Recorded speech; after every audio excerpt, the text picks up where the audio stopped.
לא להתנגר! למה אתה מתנגר? זה היה אמור להיות מעצר שגרתי של חשוד בסחר בסמים. לא להתנגר!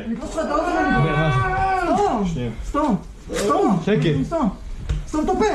כוח של משמר הגבול הגיע לביתו של ערווה עלי במחנה הפליטים שועפאט. מה, אתה רוצה לקנות לך את האוזן? סתום את הפה, סתום. סתום, נשארנו אותה. סתום! תשתיק אותה. סתום את הפה, סתום.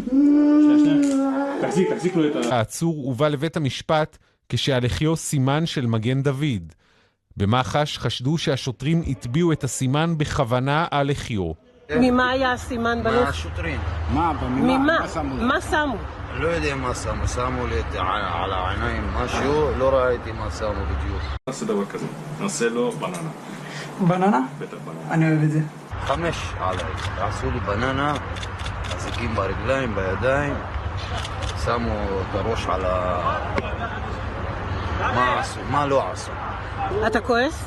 בטח אני כועס, למה זה מול העיניים של ילדים שלי ואשתי גם עשו לי. בגלל זה אני כועס. לטענת